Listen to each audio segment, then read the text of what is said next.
નમસ્કાર દર્શક મિત્રો, એડી ન્યૂઝમાં આપનું હાર્દિક સ્વાગત છે। હું છું આપની સાથે આરડી વાઘેલા। જોઈએ આજના મુખ્ય સમાચાર। અંકલેશ્વર રાજપીપળા રોડ ઉપર ગોપીનાથ સોસાયટીમાં યુવકે ગળે ફાંસો ખાઈ જીવન લીલા સંકેલી।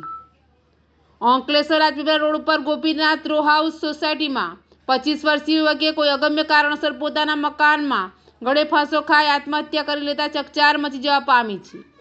અંકલેશ્વર રાજપીપળા રોડ ઉપર ગોપીનાથ રો હાઉસમાં રહેતા અને મૂળ બિહારના 25 વર્ષીય સત્યમ હીરાલાલ ચૌધરીએ કોઈ અગમ્ય કારણસર પોતાના મકાનમાં બેડરૂમમાં છતનો પંખો ખોલી હૂક સાથે દુપટ્ટા વડે ગળે ફાંસો ખાઈ આત્મહત્યા કરી લીધી હતી। આ અંગેની જાણ થતાં આસપાસના રહીશોએ જીઆઈડીસી પોલીસને જાણ કરતાં પોલીસ કાફલો દોડી આવ્યો હતો અને સત્યમના મૃતદેહને પોસ્ટમોર્ટમ અર્થે ખસેડી ગુનો નોંધી વધુ તપાસ હાથ ધરી છે। એડીન્યૂઝ સાથે રિપોર્ટ જયેશ પ્રજાપતિ, અંકલેશ્વર।